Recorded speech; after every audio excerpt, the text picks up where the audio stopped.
Welcome to the Nordic Mythology podcast. I'm Daniel Farrand of the company Horns of Odin. And as always, before we jump into the show, I do have to quickly plug our Patreon. So it's how we keep the lights on, it's how we keep the podcast going. It does start from £3 a month, which works out about 10p a day. And there are a bunch of bonus episodes on there. I don't want to go on about it too much, but if you do get a chance just to pop over to Patreon/Nordic Mythology Podcast, we have a bonus episode at least every week, and then we have bonus episodes on top of those ones. So today's we're recording with Claire Moulet, and we're going to look at, she comes on and we look at some of the more weird stories from the Icelandic sagas, and they're always a lot of fun. There's some crazy stuff goes on there. So yeah, and you get the whole back catalogue, all the ones we've done before. So yeah, just go over and have a look. Like I say, it's well worth the money, and it does really help us keep going. The podcast literally couldn't exist without it. And obviously, if you can't support financially, then just a 5-star rating, positive review, or a like, share, all those things just help the algorithm, help us get discovered by new people. But yeah, we're going to jump into today's show, and we've got a recurring guest. I loved this topic last time, so I'm looking forward to the reverse we're going to do, but I'm going to let Karl tell you about that. So today's guest is Karl Farrugia. And yeah, Karl, do you want to say a little bit about who you are, what you do, maybe even a little bit about what we did last time, the topic we covered last time? Sure. Yeah, thank you. So thank you for having me, first of all. And it's nice to be back. So last time when I was on the podcast, I spoke about the Viking raids in Spain and sort of the Arabic sources that we have. So the majority of the sources there that we have are in Arabic. We have Arabic literature that speak about Viking raids in Spain. So at the time when most of Spain was Muslim, as it was known, Al-Andalus. But my current research, which is part of my PhD project, I'm looking at sort of the opposite way. So I'm looking at Old Norse literature speaking about Muslims. Mm-hmm. So that is the current project that I'm doing. I am a PhD candidate at the University of Oslo in Old Norse philology, and that's the topic I'm working on. That's the project I'm working on. So I'm looking at the sort of full range, more or less, of Old Norse literature that we have, and how do these texts speak about Muslims? How do they represent Islam and Muslims? Mm-hmm. And how does that relate to the wider European literature, of course, which, of course, Norway was part of the same society, has to say, literary and culturally, as the rest of Europe. So I'm looking at not only how the European literature influences and forms the idea of Islam in Scandinavia, but also how sort of the imagination of what Islam is forms in literature in Scandinavia. Mm-hmm. Wonderful. Yeah, the last episode, if you haven't listened to it, please do pop back and listen to that. It is a fascinating one, and I think it's a topic that I don't think we've even covered on here at all before. So it is a completely different thing than we've covered. So yeah, go check that first one out. Is there an obvious starting point? I guess for me, how many sources do we have that actually reference the kind of Arabic world? Because I can't think of anything unless there is something really obvious that stands out, and I don't realize that that's what it's referencing. But just off the top of my head, I can't really think of one. Sure. So that's the thing. So there's quite a range. And I have to say, to my detriment, when I started my project, because I thought there would be just a few, the ones that I knew. And once I started doing my research, I was a bit overwhelmed by the volume of texts that we have, and by the variety, in fact. So it does range from runestones, actually, to quite late medieval sources. So there's a full range of literature that we have that reference the Islamic world. And the thing is that it sort of makes sense when you start thinking of the time when this literature started coming out. This was in the middle of the Crusading period. This was a very important aspect of Christendom at this time. It's the perpetual war almost against sort of what they imagined was the Muslim threat to Europe and to Christendom at this time. So it was a pretty real idea. It was a pretty real threat to the mindset at the time. But when it comes to the literature itself, even if you look at perhaps one of the most famous texts that we have in Old Norse, the Heimskringla, which is a collection of sagas about Norwegian kings. And it is, as I said, probably the most well known because it is generally attributed to Snorri Sturluson, Hmm. who also wrote the Snorra, the Prose. So yeah, that's we start getting literary literary representation of Islam from Hans Kringla, for example, and the related literature. There's more than one version of these sagas of kings. But we do see kings like Harald Hardradi, for example, Harald the Hard Ruler, who spent quite a lot of time as a Varangian guard in Constantinople. And while he was a Varangian guard at this point, he was sent out on campaigns against Islamic places, Islamic strongholds, really. For example, in Sicily, because at the time Sicily was also an Islamic polity, as ruled by an Islamic a caliphate at this point. So even from early on. Sorry, I was going to say, can you just give a little description as to what the Varangian Guard are? Because I don't think, and again, I think that's a topic we've not covered, and it's one that I would Sure. like to do like a full episode on. But it might be for many people, because we've never covered it, it might be the first time they've even heard of it. So even just a little description. Sure. So in short, the Varangian Guard were you could think of it as a mercenary force within the Byzantine Empire, and it is well known, especially for Scandinavians being part of it. Eventually, there were also English Varangian guards, but early on, I'm just say 10th, 11th, 12th century, there were certainly many Scandinavians. And for example, one thing that is pretty well known, for example, is if you go to the Hagia Sophia, the big mosque, what used to be a cathedral before in Turkey and in Istanbul, there are actually runic inscriptions on the wall. So so we do know that there were Scandinavians there. We have a lot of information. We even have Greek sources, so Byzantine sources, mentioning these Scandinavian soldiers in the Varangian Guard. So essentially, sometimes they are referred to as the personal bodyguards of the emperor as well. So That's kind of how I've yeah. seen So it. But again, I don't know that much about it. yeah. So they're considered to be sort of these guards of the emperor, but they are also sent out with the Byzantine army on campaigns all around the Mediterranean and into the Middle East. So we do have, yeah, as I said, we do have literature, for example, Heimskringla, that mentions someone like Harald, who eventually became the king. At the time, he wasn't the king, but he went on a raid to Sicily, and he fights against what he calls the Serkir, which is the sort of Scandinavian word that ended up being used for Saracens, essentially for Muslims. Okay. So we do have a lot of that. We have poetry. We had a lot of skaldic poetry that reference Muslims at this point, with Harald, for example. And then it keeps on going into sort of the 13th century, when we start having this translated literature that we generally refer to as chivalric sagas. And in Icelandic, we refer to them as riddarasögur, which literally means knights sagas or chivalric sagas. And those are that group of literature is certainly the most voluminous when it comes to references to Islam.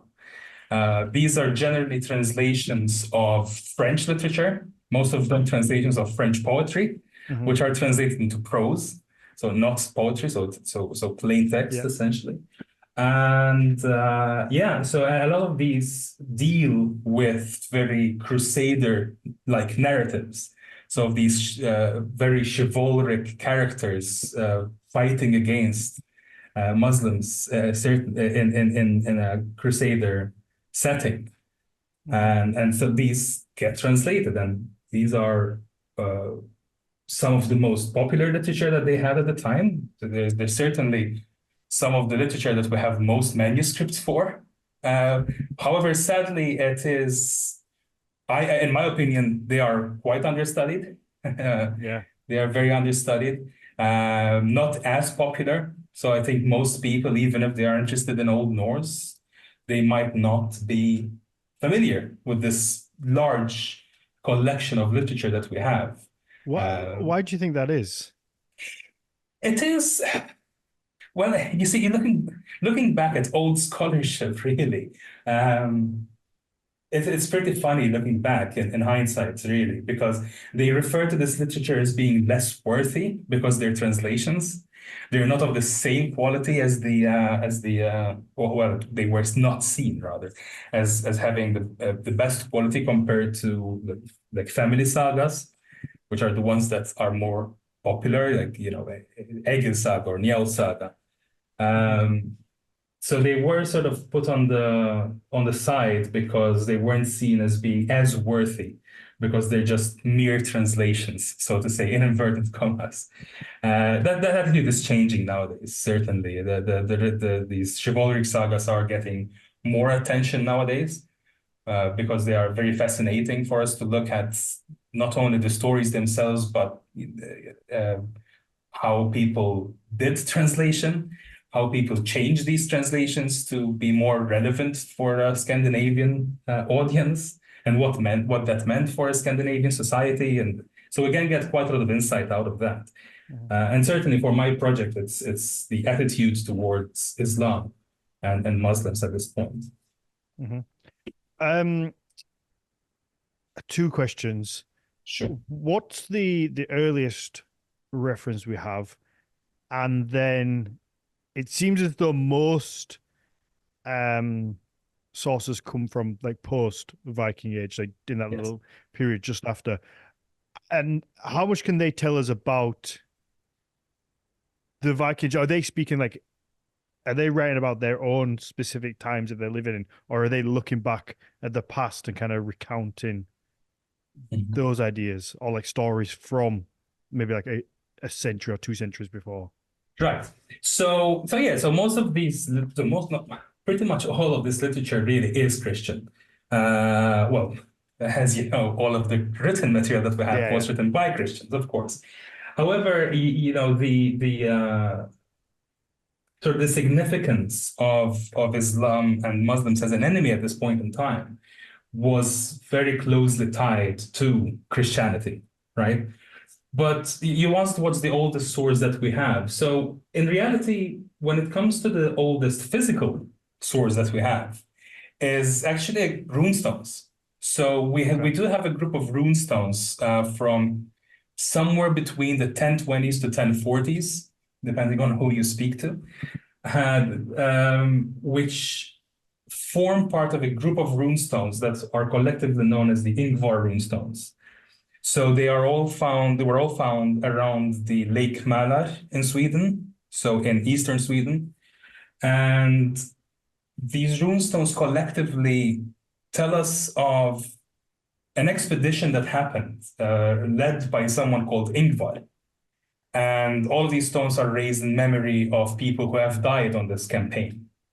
So this is, in fact, the largest group of runestones that we have that refer to the same campaign. So it's quite unique in this case. And this, from what we've gathered from these runestones, it seems that this campaign went to Russia, what is today Russia, and then somewhere south from there. We don't have exact details. However, what is interesting is that some of them, around 6 of them, mention that people died in a place called Serkland. So this is an interesting term that we have, because Serkland, it is shrouded a bit in mystery on what it actually means. Different scholars have different interpretations of what this might mean or where it derives from. However, when you look into literature later on, it invariably refers to Islamic lands. It Okay. is a term used for Islamic lands in general. So the idea there is that perhaps, from what we understand, perhaps the campaign went into Russia and then went down along the Caspian Sea and into sort of Islamic lands that were to the south of the Caspian Sea at this point in time. So it would be either Persian or early Turkic, so the Seljuk Empire. So depending on how we're dating the stones. Hmm. So that is the early reference that we have of Scandinavians writing about their journey to an Islamic land. But of course, these runestones generally are very, let's say, uninformative because they're usually just saying, well, this is a memory of this person who died there, and it's raised by his mother. So it's not very informative. It's not very literary. Let's put Is it this way. is there any archaeological evidence to support the runestone? Like, do we know where it is? Are we able to pinpoint where this, I guess, maybe some sort of battle maybe took place? But Hmm. if you have like six people dying, maybe there was others. Yeah. So there are a couple of studies that have been done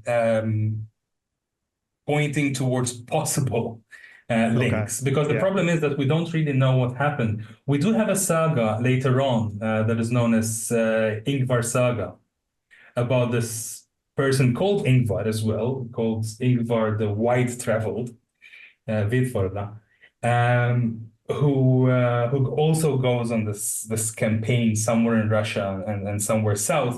But by the time the saga was written, it had been very much fictionalized. So he's Okay. fighting monsters, he's fighting, Okay. various Yeah. mythical creatures, Yeah. and so it has been severely fictionalized, if it is even referring to the same person. However, there is an idea that perhaps this saga has at least a kernel of truth going back to this Ingvar somewhere in Sweden, in eastern Sweden, going on this campaign, and this story has been morphed into something less than real, perhaps, Mhm. in an oral tradition. So yeah, so there is that, but yeah, there are a couple of studies that attempt to look at certainly what happened along the Volga, for example, the Volga River down in Eastern Europe, and see if there's anything that we can gain out of that. However, I have to say that for every paper, for every study that has been published, there certainly is at least one rebuttal of Mhm. that study. So it is very contentious, um, and we're not exactly sure what happened. That's for sure. Okay. But it does seem, yes, that it went down, that they did go somewhere to Russia, so towards the east and south, because that's what we get in these runestones, that they mention a journey to the east, and some say, well, they died south in Serkland. So we can sort of trace this eastern to southern path. Mhm. But there isn't much more information we can gain out of that, unfortunately. Okay. I've got a question. I don't know if you're gonna know the answer or not. Um, because it seems to me that a lot of the focus when it comes to the Viking Age is on Britain and kind of Hmm. the activities to the west. Yes. And I always wondered why, because obviously we know there is so much going on to the east. I was Hmm. looking into Gotland the other day, and am I right in saying that there's more dirhams there than pretty much like anywhere else in Northern Europe or something? Like this little island, the little silver. Um, Yeah. it's so there's clearly a huge amount of activity.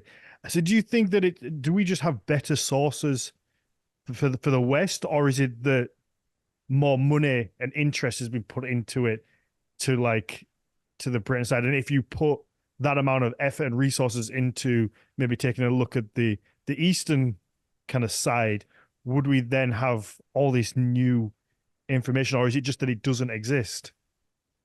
Yeah, so I think when it comes to the archaeology itself, on the monetary amounts of what you have in Gotland, for example, like I cannot quite answer that I do have colleagues who would be much better informed than me, numismatists who would know much more than me. Numismatists, for those who don't know, is someone who studies coins. Um, However, certainly the amount of dirhams that we have in Scandinavia, it's quite impressive actually. Hmm. Even here in Oslo, for example, you go to the archaeology museum, the history museum, and you see a coin hoard. There's a lot of Arabic writing on Yeah. them. So the spread of Arabic silver, as it were, like in the form of coins, was certainly widespread. Uh, but when it comes to the information that we have on Swedish activity, I do think that, yeah, the amount of sources that we have for Norway and Iceland is gigantic compared But to yeah. what we have about Sweden. But there's also, I think, another layer to it, perhaps another aspect, is that we do have a lot of sources in Arabic. There are quite a lot of literature, there's quite a lot of literature in Arabic that is perhaps not as available for a lot of scholars, which is unfortunate, but it's also a sort of pragmatic problem, really, Hmm. because we do have a lot of sources in Latin, we do have a lot of sources in Old English and in Anglo-Saxon um, that refer to trade on Europe, on England. Um, and those are pretty easily available to a Western scholar, perhaps. Hmm. But when it comes to Arabic sources, not many of them have been translated. They're not very well, perhaps, available for the Western scholar who doesn't read Arabic. Hmm. So there's also that aspect that has been maybe ignored more than anything else. I was recently speaking to a colleague of mine in Denmark who also works on the Arabic literature. And she was also speaking about Persian literature and Turkish literature that refer to Okay. Scandinavians. And I had no clue because I cannot read neither Persian nor Turkish. So that was a surprise to me as well, that there's even more. Hmm. And there's also, as I mentioned a bit earlier, there's also Greek sources. There's Byzantine sources that mention these Varangians and what they were doing, and Scandinavians. And there's one in particular, for example, that mentions Harald and Olaf by name. And that's there. But however, maybe it's uh, not as studied, perhaps, by It's scholars who might not be as familiar with those languages, Mhm. which is, as I said, a practical problem, is it's a problem of practicality. But yeah, it's an avenue for a lot of people to go to. So Yeah. there's a lot more studies to be done, certainly. It's so frustrating as a non-scholar in 2024. I feel like and probably most people listen to this just assume that everything has been translated into other languages and it's all accessible. And when you take this path and study this topic, that you just can get everything that's ever been kind of mentioned and it translated, and you can get a hold of it and really get into it. But it sounds like there might be a bunch of stuff that we just don't even know about because it's just not been looked into, or the accessibility isn't there to get to the source because it's not the interest of whoever's No, holding it. and that's the thing, unfortunately. But I mean, it's again, it's. I'm not going to attribute any maliciousness to it. There sometimes there is also just the way that these groupings work, I guess, is that when it comes to Scandinavian history and Scandinavian literature, a lot of these scholars, a lot of the scholarship is either very Anglo-centric to a certain extent, in the sense that it is very English speaking, the literature in English and scholarship in English, or German. There's a long tradition of a lot of scholarship in German, and of course Scandinavian languages. However, for example, even when looking at the Arabic sources that I have worked with for Spain, some of those Arabic sources have been translated to Spanish because they are, of course, of relevance for Spanish scholars. But sometimes they don't come into the English speaking world in terms of coming on the radar, perhaps being on the radar for a lot of scholarship. It is available in sort of a European language. As I said, some of it has been translated to Spanish, but oftentimes what happens as well is that a lot of this Arabic literature is relevant for scholars of Arabic literature. Hmm. So they would know Arabic anyway. So they sometimes there's perhaps little incentive perhaps to translate them to another language. Yeah. I have to say that a large amount of Arabic literature has been translated, at least the parts that refer to Scandinavians have been translated to Norwegian in the 50s, I want to say, by a scholar here in Oslo called Haris Birkeland. However, the main issue that we have, perhaps, with that publication, is that Haris translated only the relevant aspect, the relevant parts of the literature, Okay, right. right? So a paragraph, for example, whereas, for any scholar, we would want to see the wider context of that literature. Yeah. So, what's the context of this piece of paragraph here? So that at least that information is available. We can read what they have said about Scandinavians and Arabic, but it's lacking the more wider context. And it is daunting, I think, in some cases, because some of these books that we have, something like Al-Hayyan, for example, who has written quite a long history of the Islamic world, it is a gigantic piece of work. Some Yeah. of these Arabic literature that we have that I have had to use in some of my literature and some of my scholarship, they are in 12 volumes. These are the Okay. workings of some very impressive people who have written these gigantic histories over a long period of time, and they're absolutely incredible. But yes, they are very daunting for Hmm. for perhaps someone who, of course, doesn't read Arabic. So Yeah. even trying to go through it slowly would take a lifetime. Do you think there would be an avenue to use something like AI to maybe scan the Mm, text and then have it translated? I don't know how accurate it would be, maybe in the future. And yeah. then you like pull up maybe keywords or like, yeah, I don't know if like I there don't must know. be.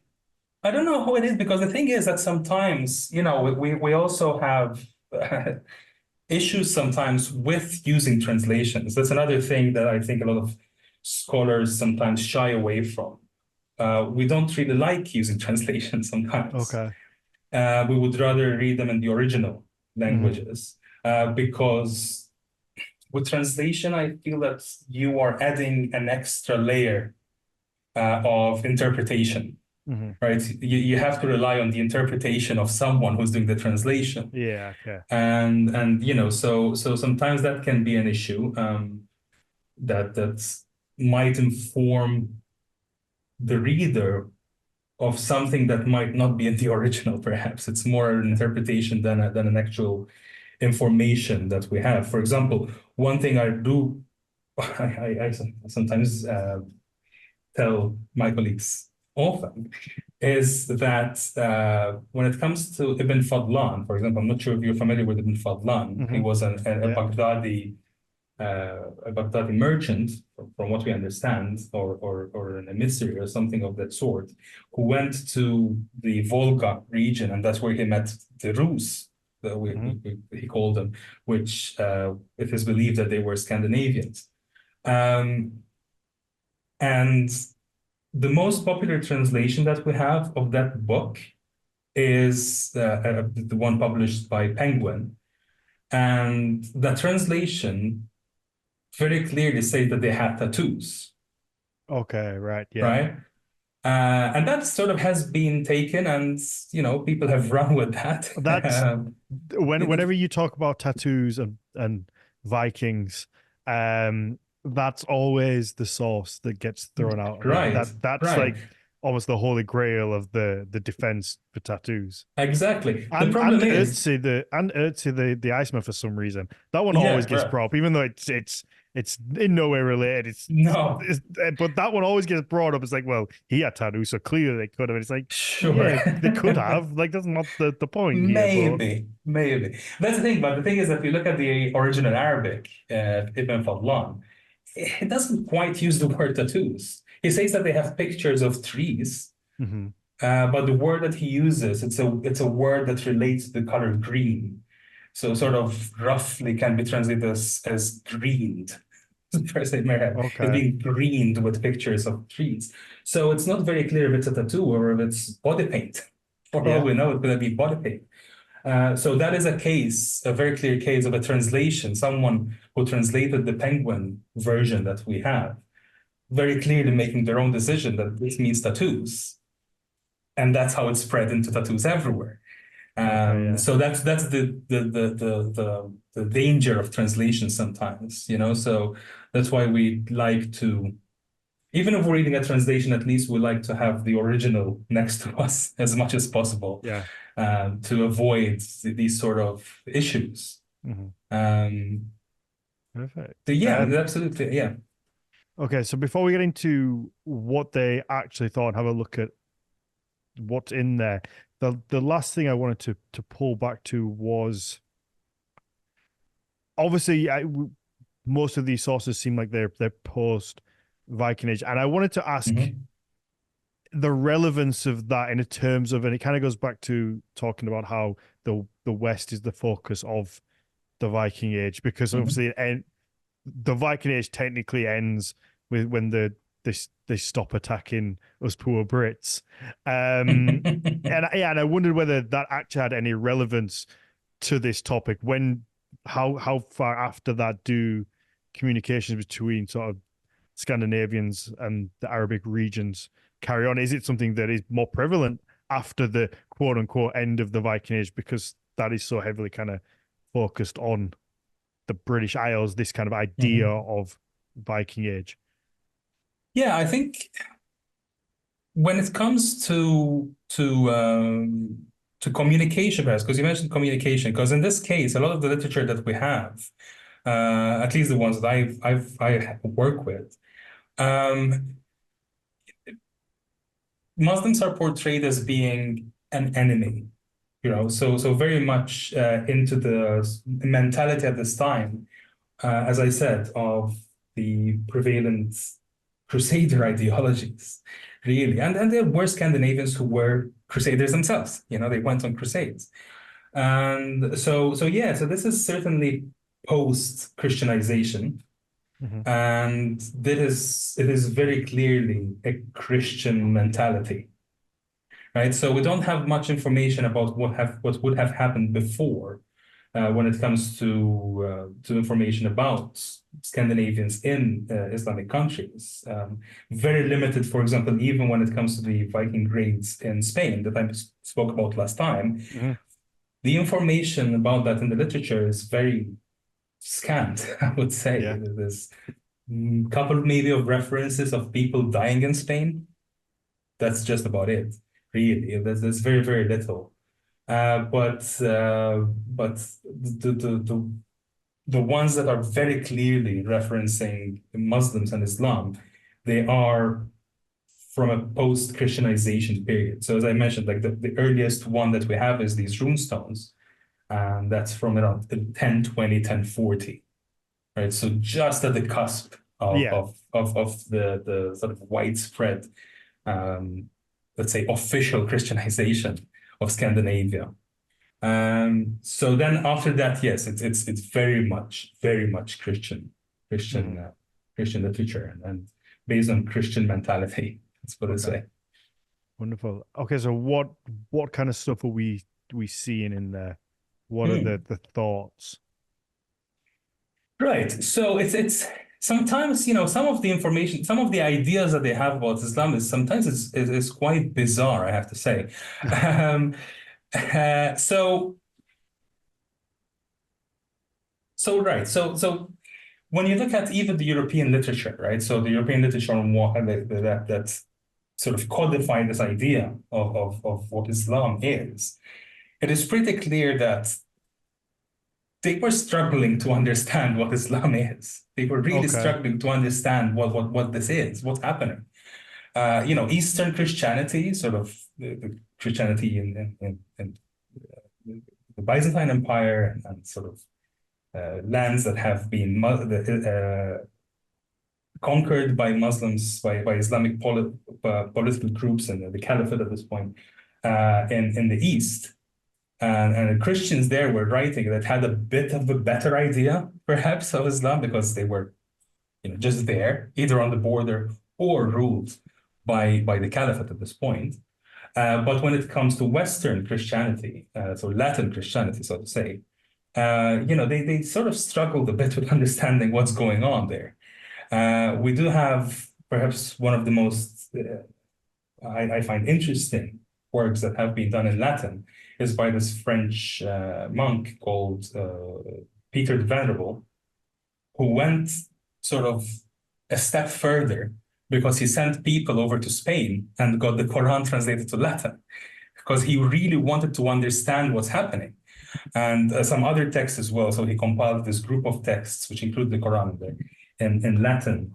And he tried to use it to explain Islam to a Christian world and what is happening.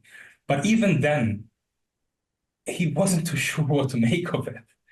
So he wasn't too sure what to make of it. So what he was saying there is that, well, I'm not sure if I should call them heretics or pagans.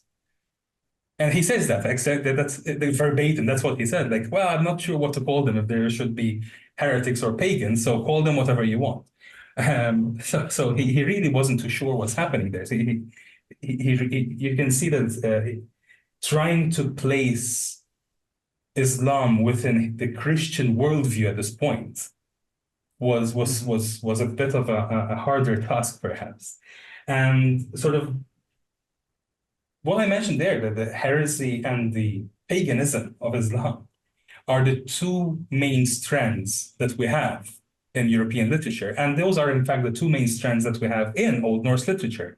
You get these two main strands of ideas of Muslims being heathens, essentially, so pagans, or heretics. Yeah. So a Christian heresy, essentially. So those are the two main ideas that we have. So pretty early on, when you look at king sagas, for example, as I mentioned, these sagas of Norwegian kings, it's pretty common to refer to Muslims as heathens. That's the most common term that is used for Muslims in general. So, for example, when you see something like Sigurður Jörsalafari, so Sigurd the Jerusalem farer, the Jerusalem traveler. So he went on a crusade. He was a Norwegian king.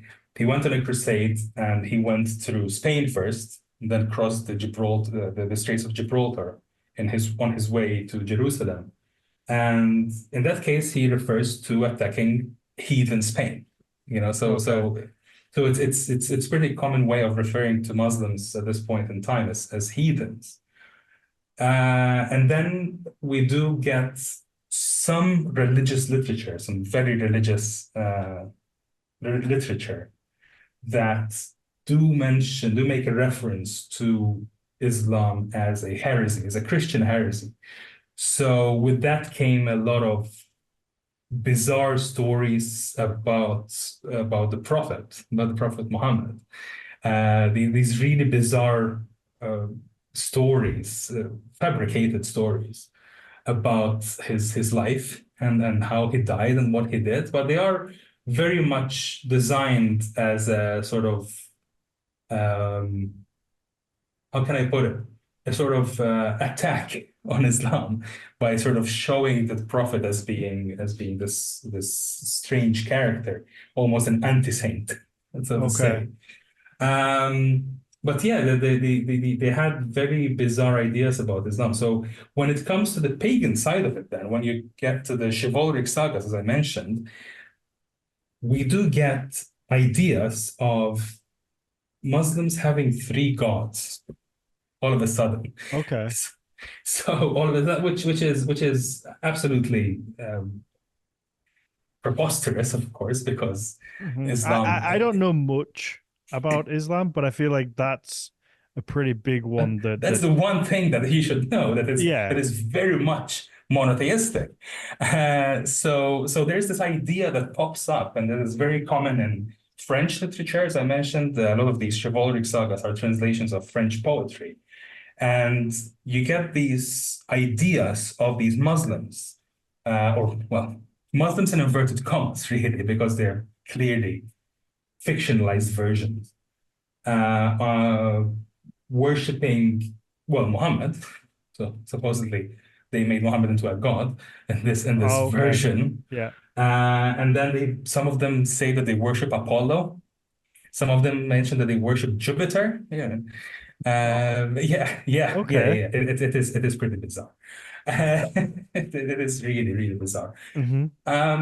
However, it's really interesting because when you look at both strands, really, when it comes to heresy and paganism, it becomes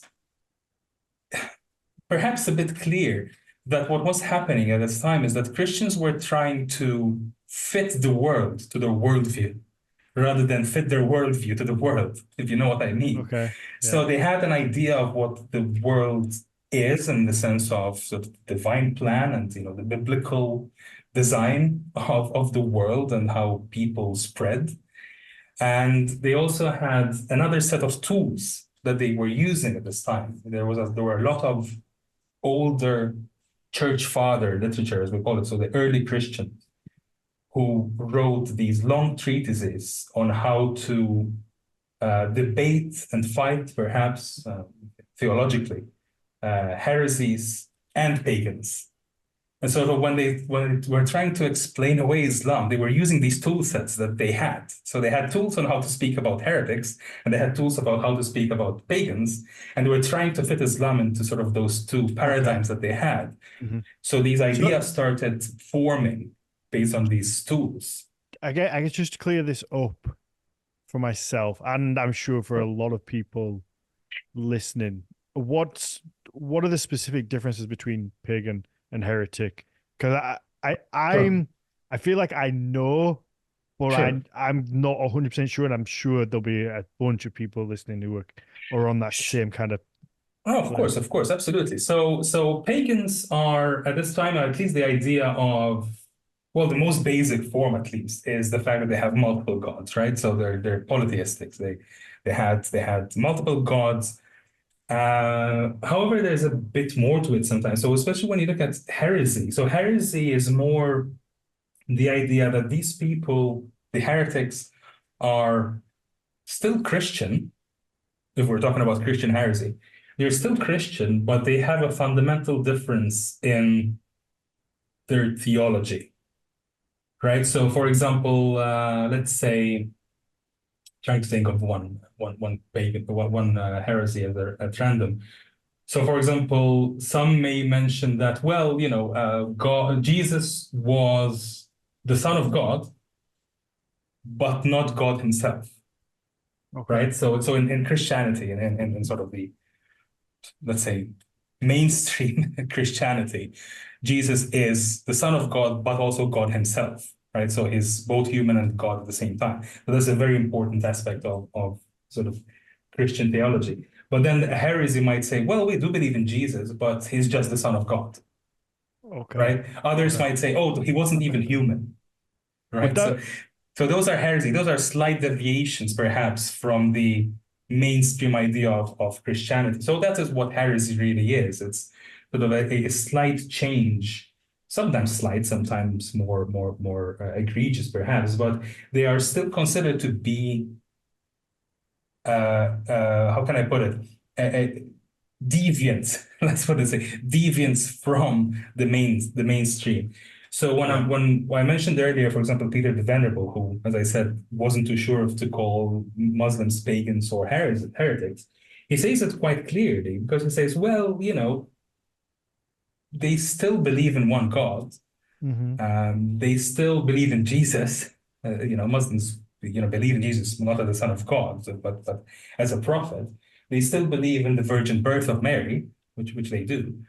Uh, but they don't take the sacraments that we do, right? So that's why he was a bit unsure because it's like, well, they are sort of like us, but they change a bit too much from Christianity to call them simply heretics. So he Okay. wasn't sure. Maybe they're just pagans, perhaps. So yeah. So that's the main difference. As I said, like heresy is a slight to more egregious deviation from Christianity. Pagans are more non-Christians really, and that's where it gets a bit icky sometimes, I would say, that they do use pagans for anyone who's not Christian Hmm. or at least monotheistic. So it gets a bit strange sometimes that yes, end up Muslims being referred to as pagans all of a Okay. sudden. Yeah. Yeah. I, I guess again with my limited understanding of Islam, it's it's clear to see that there are those similarities Mm. between Christianity and Islam. So yeah, I guess you can Yes. understand why they would lean towards the heresy side of things because it's like, well, you believe in this, this, and this, which is the same as us, but then you kind of gone off in Yeah. this direction Yeah. Yeah. Yeah. here. Um, so it's just that because it goes so far Mm. off that they then say, okay, well, we now don't know where Yeah. to put this. And is it not possible that they, yeah, because I guess paganism is just its own, is just accepting a different type of religion, I guess. But Yeah. I guess it's a time where you don't really accept other religions. By today's standard, we quite happily accept that there are all these different religions Of and course, absolutely. people are Yeah. free to practice as they wish, and we just accept that. Whereas I imagine back then that wasn't the case. It was the we're Christian and everything else is just the other because Right. there is no other religion. You Yeah. can't do that. And that's the thing. That is in fact one of the sort of questions that I have when it comes to my project. Really, is looking at how the definition of the other in this case the Muslim other specifically, how the definition of the other informs or rather is the product of a definition of the us, so to say, right? So by defining the other, we're also defining who we are, right? So by making that sort of split, the dichotomy between the us and the them, by defining who the them are, we're also saying something about ourselves, right? So by putting everything wrong, so to say, on the enemy, then you are defining that we are better than them. Sort of. Mm-hmm. So it is a part of the dynamic there that the other is also telling us something about the us, so to Yeah. say, and the dynamic there.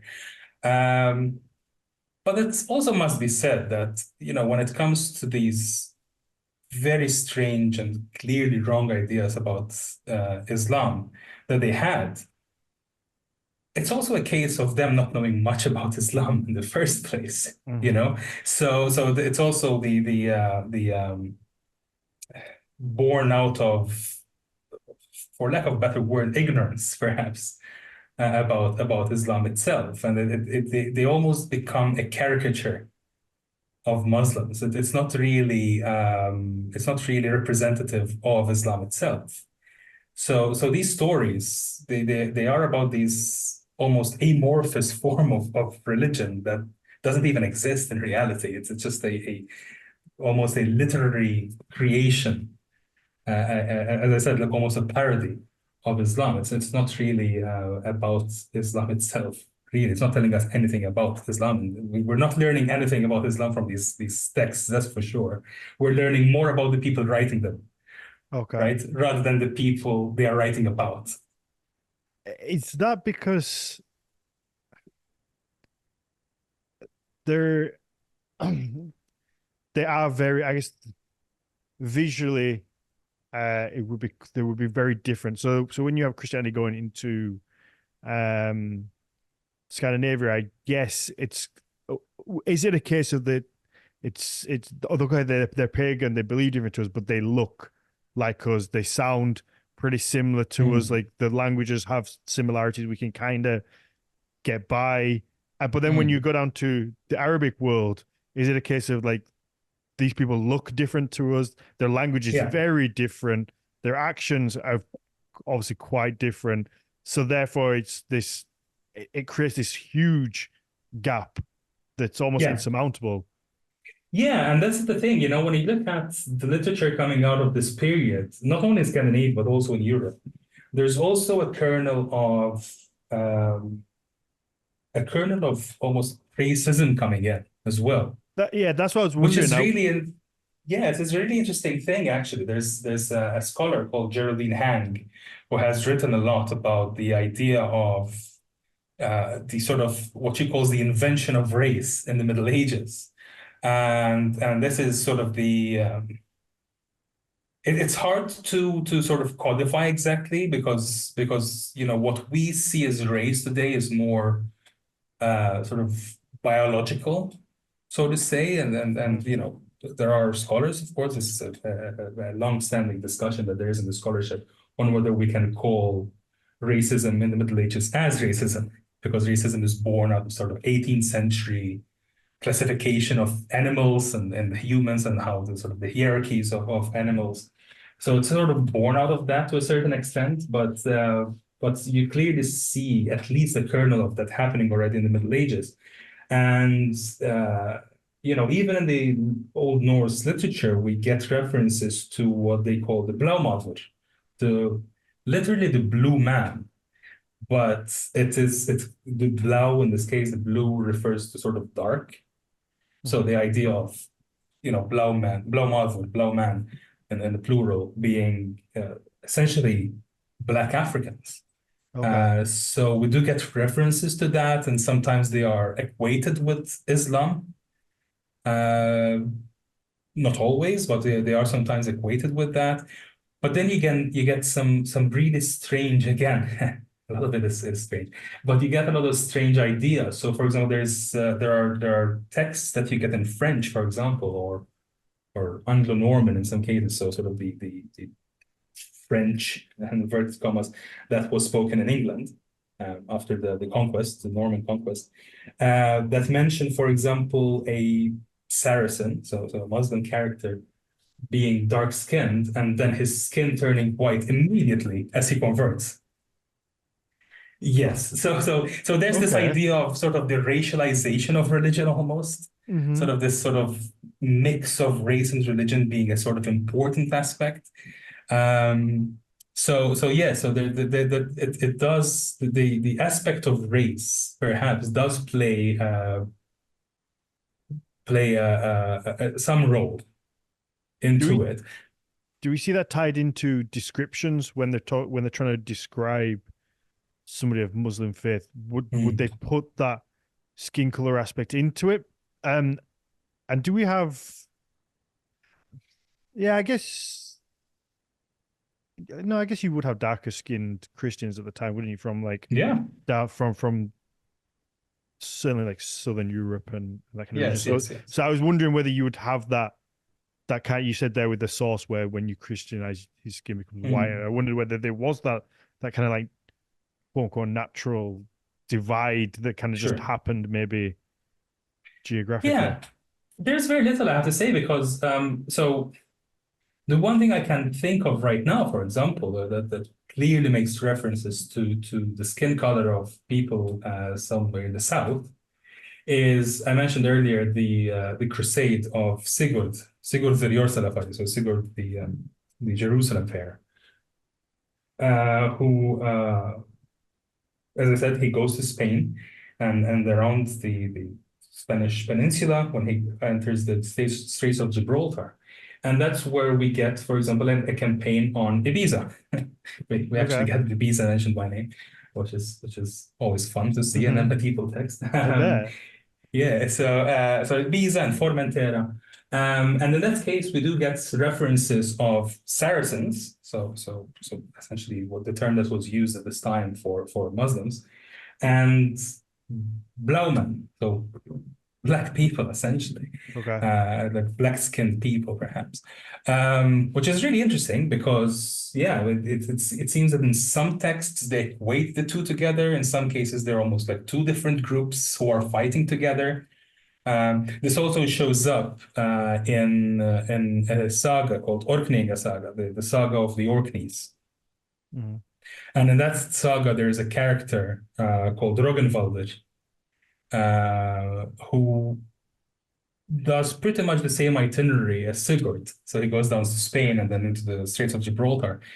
But then at some point, he or his party encounters a large ship, and they end up in a fight with this ship, and when they win the ship, the Scandinavians win this ship, and they find out that the people on board are, as they call them, Saracens. They also refer to them as heretics in this case because they call them the heretics of Muhammad, Hmm. so very specifically. But then they mention that their leader is a very good-looking man, so clearly he must be the leader. Okay. That it's a common trope, and Yeah. that we find in a lot of this literature that, if this person is good-looking and large and strong, he probably is the leader. So, but in that text, again, it's one of those that separates the Saracens from the Blaumen. They're sort of almost these two different groups that are fighting together, but never really elaborates on why Hmm. this is happening, what the idea is there. But it certainly doesn't say anything about, apart from the leader being a good-looking man and valiant man, we get very little Hmm. information about sort of their any other aspects of his being. But that sort of leads me as well to another trope that shows up in the French literature and also eventually in the Norse literature that is translated from this French literature is the portrayal of the Muslim enemy, especially the noble Muslims that they are fighting against in the stories, as being equally valiant and equally good, almost, as the Christians who are fighting them. So it's more sort of like, well, it's knights fighting against knights. And in some cases, they say it quite explicitly that, well, if that enemy would have been Christian, he would have been the best person in the world. Okay. Sort of like, oh, he's such a good person. It's just pity he's just of the wrong religion, essentially. Yeah. So it wasn't always as almost comic book villain Hmm. portrayals of Islam, really. Sometimes they saw the enemy as being equally valiant, equally good, equally noble. Hmm. They just happen to be of the inverted commas wrong religion. So, Yeah. if only we could convert him, which happens in some cases. But So obviously there were some sort of good relationship at some point. Hmm. For us to have the amount of dirhams in Yes. Scandinavia, for the Varangian Guard to exist, like there must have been some sort of good communication and good relationship. Mhm. So, is it that when it becomes sort of transactional, that all the things are ignored and religion doesn't really matter because we're kind of doing a trade? Like, yeah, how does Yeah, that? yeah, yeah. So that's the thing. So we do get some very small cases of an attempt, perhaps, at trading, at working together. The problem is that what was happening, especially because, as I said, this is right in the middle of Crusader period, right? Crusades era. Sometimes there would be trading bans coming from the Pope, essentially, or from sort of higher sort of religious powers, essentially banning trade with with the Islamic world or what they consider to be enemies, essentially putting an embargo in Yeah. modern terms. So that would have made it hard to do any trading. But we do get in some cases. So, for example, we do get a source, a text. I do believe it's Håkon's saga, if I'm not mistaken. Yes, that mentions the king in Norway sending falcons to the king of, well, they call him a king of North Africa, Okay. essentially. So there seems to have been at least some attempt at trade and attempt at sort of uh, a, a peace treaty, perhaps a peace attempt. Um, but yeah, they are certainly very few and far between. I would say, especially considering like when it comes to the whole corpus that we have of the literature, it's much more common to have Muslims sort of taking on this role of the enemy, almost as I said, like a caricature of an enemy. Um, but in the background, yes, there's certainly cases where, yeah, there must have been, and there have been some trade going on, some attempt at trading. Uh, but as I said, yes, they're clearly few and far between. I think it would have been more common. Well, I think it certainly would have been more common in the Viking Age, I would say, Okay. as attested by the Germans, for example. Okay. But yeah, and then yes, after the Christianization of Scandinavia, then they were seen as essentially the common enemy, perhaps, Hmm. of Christendom. Uh, and also, of course, at this time, you have to look at sort of the historical background at this time. Islam would have, the Muslim world would have expanded into a lot of Christian lands, would have been previously Christian lands, perhaps. North Africa, for example, which would have been Christian.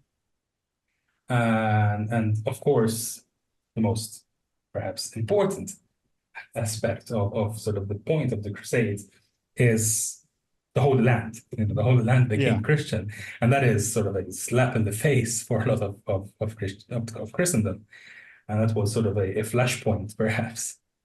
Hmm. The Holy Land essentially became Muslim, of course, and then that's they tried to take it back for Christianity. Uh, so certainly, yeah, the political environment, the political um, reality of Europe was then eventually like what became the political reality of Scandinavia in this aspect. Hmm. Do we see any positive accounts? Is there any niceties? And I mentioned, the idea is that from what we see, especially from these chivalric sagas, as I said, like we do get the the view of individual noble Muslims as Okay. being good. They are in at the core, they're good people, but they're just misguided, perhaps, as they would have seen them. Yeah. Uh, and yeah, I mean, of course, from our point of view today, all of this is incredibly Islamophobic, Yeah. obviously, from our point of view. But of course, this is very much a product of their time, uh, and as I mentioned, of course, product of a level of perhaps ignorance, um, in the sense of not knowing, right? But yeah, so there are these ideas of them being individually perhaps good, especially the noble ones that are portrayed in these sagas. Um, but you know, their religion would have been a almost non-negotiable, perhaps, the fact that they're not Christian. It was a very important aspect of their Hmm. identity. Um, and this is the idea, even like you see some of the other literature that we have in Europe, especially when they refer to Saladin. So Saladin was an important character, an important general, I guess, in the Middle Ages, a Muslim, of course, who was seen as an incredibly noble character. And there are stories, for example, that when I believe Richard, it would have been Richard Lionheart, went to fight him, and Saladin saw that Richard didn't have any horses. Saladin sent him horses, told him, at least we can fight on equal footing, sort of saying, like, I don't want to fight in sort of like with this disadvantage on you. So That's there's just a these, badass move, though, isn't it? I know, exactly, exactly. That's just cold. It's just been like, you know what? Have some horses.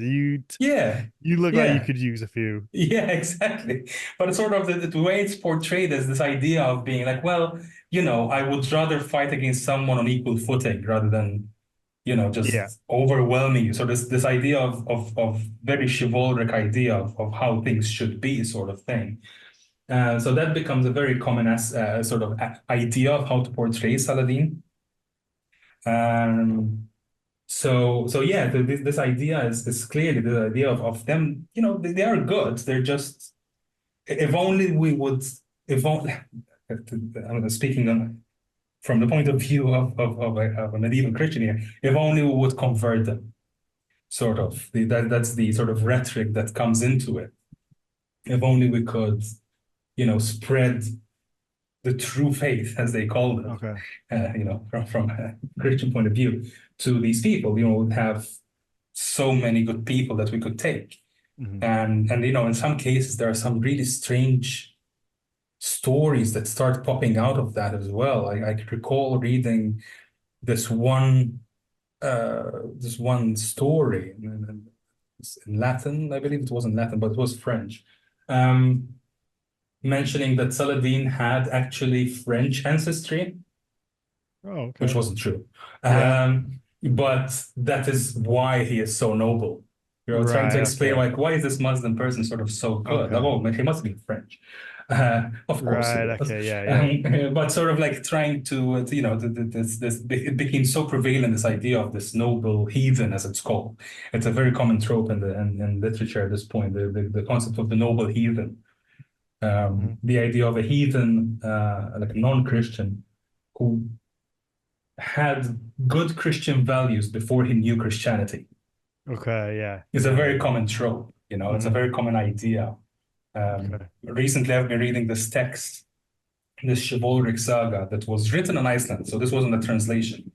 Because eventually we start getting these sagas that are written in the style of these chivalric sagas translated from French, but written in Scandinavia, mostly in Iceland. And I'm reading this one called Mirman Saga, that also has this sort of strange, sort of almost alternate reality world where the whole of Europe was pagan at this point. So Okay. supposedly before the Christianization of most of Europe, but hundreds of years off, sort of. But all these pagans worship Muhammad. Hmm. So it's almost this strange alternate reality story of the whole of Europe being sort of almost quasi-Muslim, Yeah. as if you can even call it Muslim at this point, with their worshipping of multiple gods. But the main character, Mirman, who was born pagan, or basically in this case, sort of quasi-Muslim, he refused to worship the statues. He refused to give anything to the statues and sacrifice because it just felt off to him long before he became Christian. So this idea of like these almost saint-like Okay. idea of he knew Christianity before he knew Christianity sort of idea. Yeah. It So seems this very noble typical. heathen, Seems very yes, typical to like explain away things by just twisting it to fit. Let's yes, put it that yes, way. yes, yes, yes. Um, So yeah. do we see any reference to, I guess, the size of Islam? Because Hmm.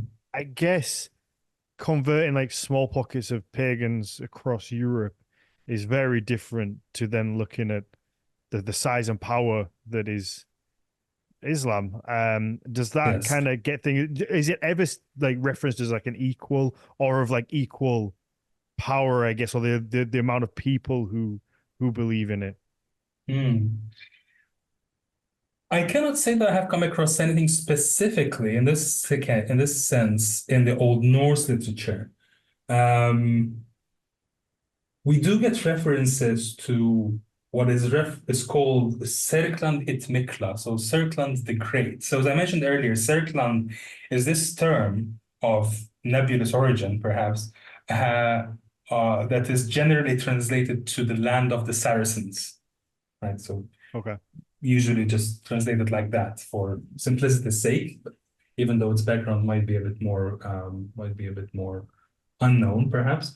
Um, but it is referred to as certainly great, and it does seem to cover all of North Africa and into the Middle East. So what is now Persia and Babylon, as they would have been referring to it from a biblical geography point of view.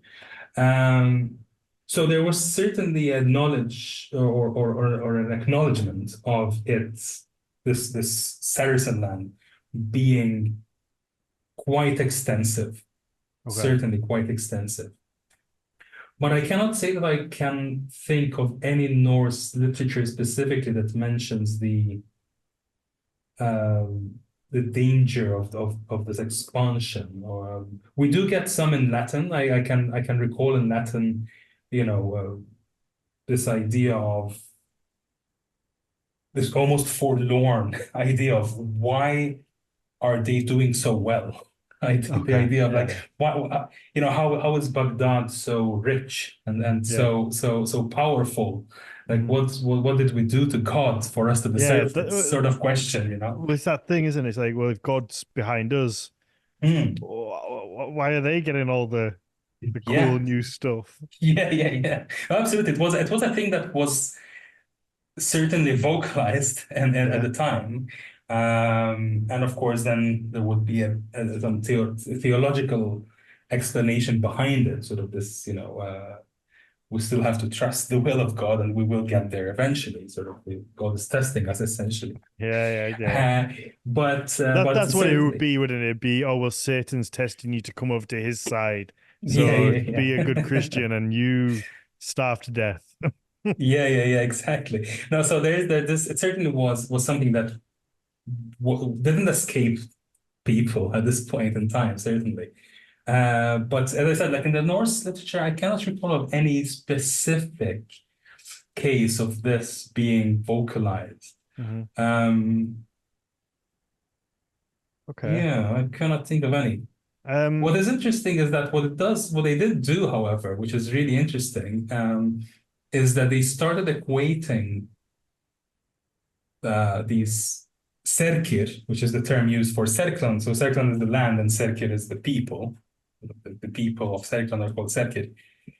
Uh, Popping up as a translation for various places and various people in wildly anachronistic literature. So you get, for example, biblical texts. You got, some of the Old Testament was translated to Old Norse, and what is usually referred to as a group of texts called the Stjorn. Um, yeah, and you get Persians being referred to as Serkir, so Okay. essentially Saracen. Yeah. So sort of almost projecting backwards Mhm. these what we have today to what they were at this point in time. So there is this aspect of their perpetual presence almost, Okay. and their power and their might, um, projected back in time. But yeah, as I said, like I couldn't recall any specific cases where that is vocalized at the time. Okay, perfect. Okay, before we wrap up, and let the patrons ask you any questions, is there anything glaring, like outstanding that we're missing? In what Uh, sense? do you feel we need to know? Is there anything like Hmm. we've missed that you think that we should just quickly cover about this? Yeah, just if there's anything like that you think, oh well, shit, we didn't touch on that. Sure. Yeah. No, not really. I mean, I think what we do have is I did mention these Riddarasögur. So I think though that's I did mention them already, but yeah, I think that I would encourage people to read more of these stories. I'll be honest, because Yeah. sometimes I think a lot of people who are interested in Old Norse literature might read the family sagas, Hmm. the sort of sagas that deal with, Viking Age Scandinavia. However, there's this wide corpus of literature that we have that are almost Arthurian. I think Okay. that's the closest I can think of sort of the genre of literature um, it falls under. Mhm. But it's very Arthurian, and it's really interesting to look at because in terms of the amount of manuscripts that we have, it's certainly the most voluminous. So Okay. it means that it was popular at the time. They were incredibly popular at the time, and yet we have put them on sort of on the back burner, Yeah. so sort of, and it can give us a lot of interesting insight into what the contemporary understanding of the world was. Yeah. So Okay. and this is where we get some of these, I think, more interesting ideas about, in this case, Islam, is these really out there ideas of Islam, as I mentioned, like having three gods and worshiping statues and Mhm. uh, you know, Yeah. yeah, fantastic piece of work. Where But yeah. where could people read those? Where is there? So yeah, there are some that have been translated. There is this one that I have here in English, called Icelandic Histories and Romances, for example. This is a good uh, way of starting, perhaps. It has a few of these romances translated Okay. to English, Okay. um, We'll put that including the in the Mirman show. saga that I'm also using in my current project. This the one that I mentioned about this alternative history almost idea of Europe being almost all Muslim at this point. Yeah. So yeah, that's in there, for example. But yeah, that is certainly my suggestion of sort of expanding our idea of what Old Norse literature is. Perfect. Wonderful. Do you have anywhere that you want people to follow you or where they can check out your stuff or anything you've published? Yeah. So at the moment, so I don't really do social media, I have to Okay. say. So I Yeah. don't really have much of an online presence, and anything that I publish will be published on my academia Okay. Yeah. page. But yeah, I mean, at the moment, I'm certainly focusing on writing my doctoral Yeah. thesis, Yeah. which is at the end, as we spoke before we started the recording of this episode. As I said, like I'm at the very end of my doctoral thesis, so that's certainly my number one priority at the moment. Well, congratulations when you get it done. Why, thank you. Okay. So yeah, we'll jump over and just do a Q&A quickly with Sure. the patrons. So if you want to follow me, it's Daniel_Farrand1 or at Horns of Odin, and then just Nordic Mythology podcast across all the different channels. And don't forget to check out the YouTube where you can see all our pretty faces, and it adds just like that extra little level to the podcast. So yeah, perfect. Yeah. So Carl, thank you Oh, very thank you. much, and then I'm sure we'll talk again in the future.